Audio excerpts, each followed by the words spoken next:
Good morning students. Last video में कक्षा 8 के विज्ञान विषय का अध्ययन कर रहे थे हम।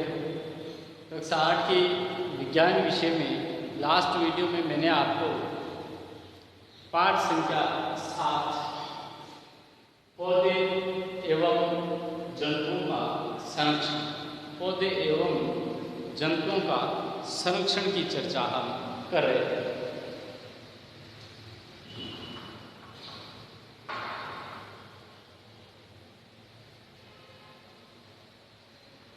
पौधे एवं जंतुओं के संरक्षण में जो बाधक शब्द था वनोन्मूलन, वनोन्मूलन के बारे में विस्तृत रूप से पढ़ा था। वनोन्मूलन की परिभाषा, वनोन्मूलन के उद्देश्य और वनोन्मूलन के दुष्परिणाम कि वनोन्मूलन से कौन कौन से हानिकारक परिणाम उत्पन्न होते हैं। 10-11 परिणाम मैंने आपको वो लास्ट वीडियो में बताए थे। आज हम इसी चैप्टर का टॉपिक पढ़ेंगे, वन एवं वन्य प्राणियों का संरक्षण, वन एवं वन्य जीवों का, वन एवं वन्य प्राणियों का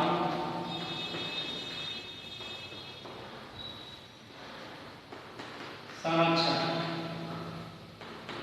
उस दिन तो वनोन्मूलन पढ़ा था और आज हम पढ़ रहे हैं किस प्रकार से इनका वन और वन्य प्राणियों का संरक्षण किया जाता है। देखो, मैंने लास्ट वीडियो में भी बताया था कि इस पाठ के अंदर 3 पात्र हैं। बूझो जो प्रश्न उत्पन्न करता है, पहेलियां बनाता है, और प्रोफेसर अहमद उन पहेलियों के आंसर देता है। इस प्रकार से इन पात्रों के माध्यम से इस पाठ को वर्णित किया गया है, डिस्क्राइब किया गया है। प्रोफेसर अहमद बूझो और पहेली के माध्यम से ये समझाता है कि किस प्रकार से है वो वन और वन्य प्राणियों का संरक्षण किया जाता है। बूझो और पहेली के साथ प्रोफेसर अहमद और कुछ साथियों के साथ वो घूमने के लिए जाते हैं। पंचमंडी नामक जीवमंडल आरक्षित क्षेत्र है, वहाँ पर ये घूमने के लिए जाते हैं और वहाँ पर एक कर्मचारी जो वहाँ पर काम करता है उस जीवमंडल आरक्षित क्षेत्र में, जिसका नाम है माधव जी, उस माधव जी के साथ है ये वार्तालाप करते हैं। माधव जी उनको समझाता है कि वन और वन्य प्राणियों का इस प्रकार से जीवमंडल आरक्षित क्षेत्र में संरक्षण किया जाता है। उस पूरे पंचमंडी जीवमंडल आरक्षित क्षेत्र में वो उनको घुमाता है और घुमा करके उसके मार्गदर्शक के रूप में सभी वन और वन्य प्राणियों के संरक्षण के बारे में वहाँ पर वो चर्चा बातचीत करते हैं। इसी माध्यम से इस पाठ के अंदर समझाया गया कि जीवमंडल आरक्षित क्षेत्र होता क्या है। जीवमंडल आरक्षित क्षेत्र जिसमें वन और वन्य प्राणियों का संरक्षण किया जाता है, यानी भूमि का वह भाग जिसमें सजीव पाए जाते हैं, जो सजीवों के जीवन, वन और वन्य प्राणियों के जीवन यापन के योग्य स्थान होता है, उस स्थान को वो जीवमंडल कहते हैं। जीवमंडल, बायोस्फीयर, वो उस शब्द की परिभाषा है। जीवमंडल शब्द क्या होता है? जीवमंडल,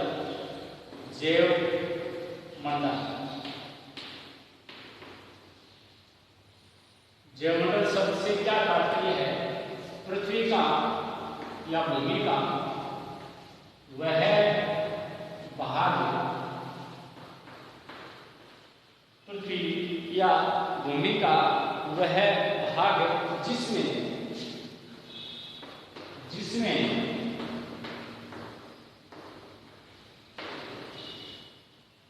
पृथ्वी या भूमि का वह भाग है जिसमें सजीव पाए जाते हैं, सजीव पाए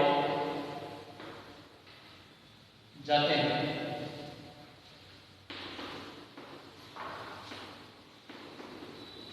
जो सजीवों के लिए या सजीवों के जीवन यापन के लिए जीवन यापन के योग्य है,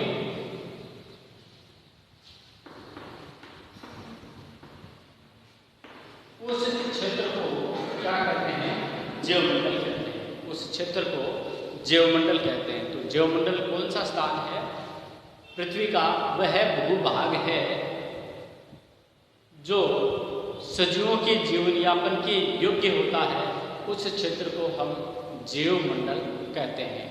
इस है वो जैवमंडल में विभिन्न प्रकार के जीव जंतु पाए जाते हैं, यानी जीवों में विभिन्नताएं पाई जाती हैं, जिसे के लिए एक शब्द दिया गया है जैव विविधता।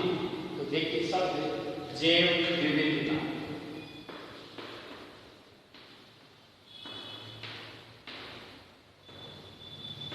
क्या होता है जैव विविधता शब्द से क्या तात्पर्य है?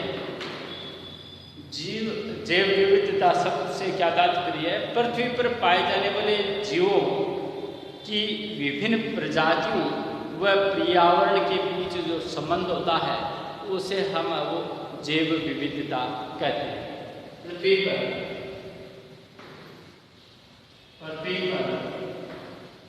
पाए जाने वाले जीवों की विभिन्न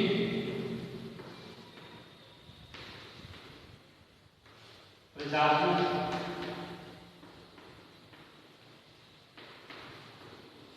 व पर्यावरण के बीच संबंध के बीच जो संबंध को जैव विविधता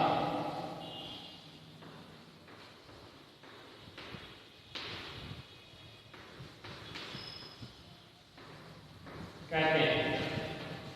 यानी जीवों में पाए जाने वाली जो विभिन्नताएं हैं, यानी विभिन्न प्रकार के जो जीव पाए जाते हैं, उस विभिन्नता को ही हम क्या कहते हैं?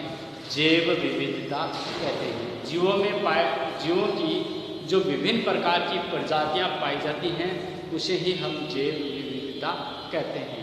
तो जैव विविधता और जैवमंडल के बारे में हम उस पंचमंडीय अभ्यारण्य में वो जो पहले उसके साथियों और प्रोफेसर अहमद के साथ है वो माधव जी है वो मतलब बताते हैं कि इस प्रकार इस पंचमंडीय अभ्यारण्य में देखिए कितने जीव जंतु पाए जाते हैं, कितने है वो पेड़ पौधों की वैरायटी यानी प्रजातियां यहाँ पर हैं, जंतुओं की प्रजातियां यहाँ पर हैं। तो वो उनको है वो घुमाते हैं और घुमाने के माध्यम से ही ये समझाया जाता है इस पाठ के माध्यम से कि अब वो जैवमंडल किसे कहते हैं, जैव विविधता किसे कहते हैं, और इस जैव विविधता यानी इन जीवों की इतनी विभिन्न जो प्रजातियां हैं उनका संरक्षण कैसे होता है। तो ऐसे ही पंचमंडी जैसे ही जैव आरक्षित वो क्षेत्र हैं जिनके बारे में बताया गया है। वन्य जंतु अभ्यारण्य है, राष्ट्रीय उद्यान है, जैवमंडल आरक्षित क्षेत्र हैं आदि पौधे और जंतुओं के लिए बड़े ही संरक्षित और सुरक्षित क्षेत्र हैं। इन पौधे और जंतु वन्य प्राणियों के लिए ये जो अभ्यारण्य, राष्ट्रीय उद्यान, वन आरक्षित क्षेत्र ये है वो इनके लिए बड़े संरक्षित और सुरक्षित क्षेत्र होते हैं, जिनके अंदर ये निर्भयता के साथ वो रहते हैं, उनको किसी भी प्रकार की हानि नहीं पहुंचती है।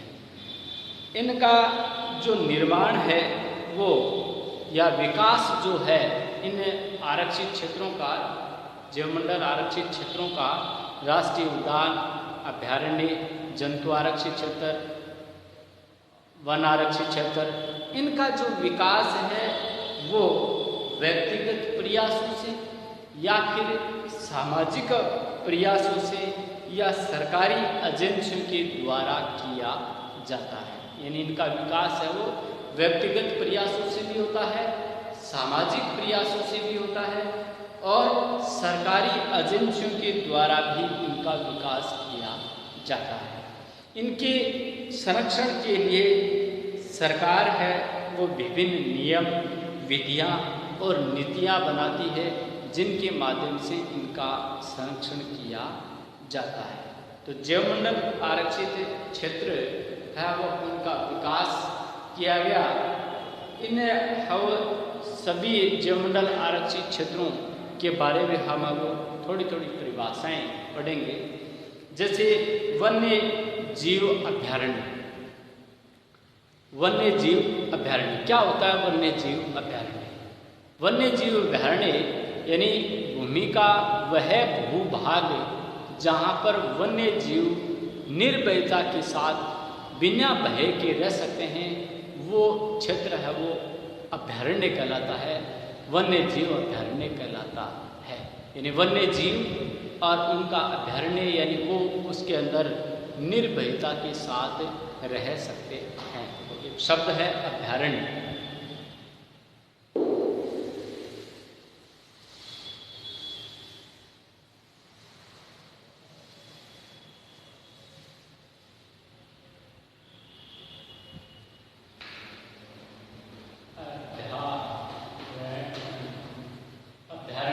कहते हैं अभयारण्य वह क्षेत्र या भूमि का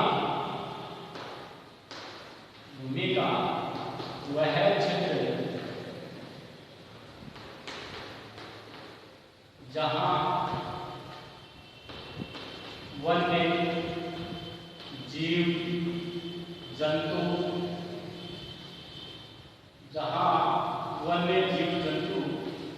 बिना भय डर के भय के संरक्षित व सुरक्षित रह सकते हैं।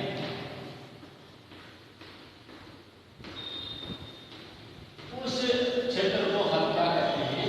अभयारण्य रह सकते हैं। उस क्षेत्र को अभयारण्य कहते हैं। उस क्षेत्र को अभयारण्य कहते हैं। उस क्षेत्र को क्या कहते हैं? अभयारण्य कहते हैं। तो ये अभयारण्य की क्या है? वन्य जीव अभयारण्य की क्या है? परिभाषा है। ऐसे ही एक जैवमंडल आरक्षित क्षेत्र है जिसका नाम है राष्ट्रीय उद्यान। राष्ट्रीय उद्यान क्या होता है? राष्ट्रीय उद्यान बहुत बड़ा शब्द है, यानी बहुत बड़ा क्षेत्र जिसमें राष्ट्रीय स्तर पर उसका संरक्षण किया जाता है। वो जो उद्यान है वो राष्ट्रीय उद्यान कहलाते हैं। यानी भूमि का वह जीव जंतुओं का आरक्षित एवं संरक्षित क्षेत्र जिसका राष्ट्रीय स्तर पर है वो संरक्षण किया जाता है, उसे राष्ट्रीय उद्यान कहते हैं। उसे राष्ट्रीय उद्यान कहते हैं। ऐसे ही एक शब्द है जैवमंडल आरक्षित क्षेत्र। भूमि का वह भूभाग जहाँ जीव जंतुओं का है वो संरक्षण किया जाता है, उसे जैवमंडल आरक्षित क्षेत्र कहते हैं। तो राष्ट्रीय उद्यान, आरक्षित क्षेत्र, अभयारण्य, इनके विषय में हाँ वो प्रोफेसर अहमद है वो बच्चों को बताते हैं कि अभयारण्य क्या होते हैं, राष्ट्रीय उद्यान क्या होते हैं। ये भी चर्चा करते हैं कि हमारे राजस्थान के अंतर्गत कौन कौन से है वो राष्ट्रीय उद्यान हैं, कितने राष्ट्रीय उद्यान हैं, कौन कौन से अभयारण्य हैं, कितने अभयारण्य हैं, कितने वन आरक्षित क्षेत्र हैं, कितनी वन भूमि है, कितनी संरक्षित वन भूमि है, कितनी सुरक्षित वन भूमि है। इन सब वो बातों के विषय में चर्चा करके प्रोफेसर अहमद इस पाठ के माध्यम से बच्चों को समझा रहे हैं कि इन वे क्षेत्र जहाँ पर है वो वन्य जीवों, वन और वन्य प्राणियों का संरक्षण किया जाता है, यानी वन और वन्य प्राणियों का संरक्षण किस प्रकार से कैसे किया जाता है, ये सारी बातें वो इस पाठ के माध्यम से समझाई गई है। तो मैंने आपको जैवमंडल की परिभाषा और कुछ जो संरक्षित क्षेत्र हैं उनकी परिभाषा बताई है, जैव विविधता की परिभाषा बताई है। ये शब्द है वो मैंने आपको यहाँ पॉइंट आउट किए हैं, लिखवाए हैं और समझाए हैं। इनको वो समझ करके और इससे वो पाठ को जैसे जैसे आप वो पढ़ते जाएंगे वैसे वैसे ये समझ में आता जाएगा। प्रोफेसर अहमद बुजो और पहली और उसके साथियों को इन सभी क्षेत्रों के बारे में वो बताते हैं, समझाते हैं। और ये पाठ वो आप क्रम से जब पढ़ते जाओगे तो ये सारी शब्दावलियाँ वो समझ में आती जाएंगी। और इन शब्दावलियों के विषय में हम आगे पाठ में और भी चर्चा करेंगे।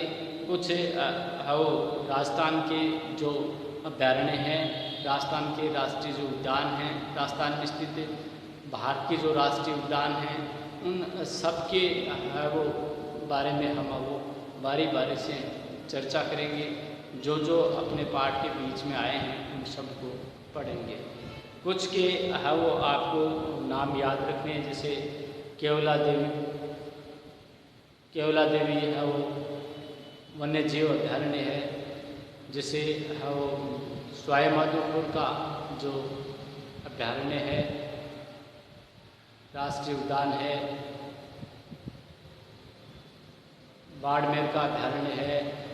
यानी राजस्थान के अंदर लगभग 3 राष्ट्रीय उद्यान स्थित हैं और लगभग 35-36 अभयारण्य हैं। तो इनके बारे में इनमें से कुछ के आपको नाम याद रखने हैं कि कौन सा अभयारण्य कहाँ पर स्थित है और कौन सा राष्ट्रीय उद्यान जो राजस्थान में पाया जाता है वो कहाँ पर है। जैसे सरिस्का है जो बाघों के लिए प्रसिद्ध है, तो कौन सा है वो अभयारण्य, कौन सा है वो राष्ट्रीय उद्यान किन के लिए प्रसिद्ध है, ये भी है वो पॉइंट आउट करना है, याद करना है। ठीक है, तो ये इन सब है वो जैवमंडल आरक्षित जो क्षेत्र हैं उनके विषय में हम वो इस पाठ में पढ़ रहे हैं। ठीक है, आगे अगले वीडियो में है वो इनके बारे में विस्तृत रूप से चर्चा करेंगे। शायद ये इन शब्दों की पहले आप परिभाषा याद कर लें कि अभयारण्य क्या होता है, राष्ट्रीय उद्यान क्या होता है, वन आरक्षित क्षेत्र क्या होते हैं, जैवमंडल क्या होता है, जैव विविधता किसे कहते हैं।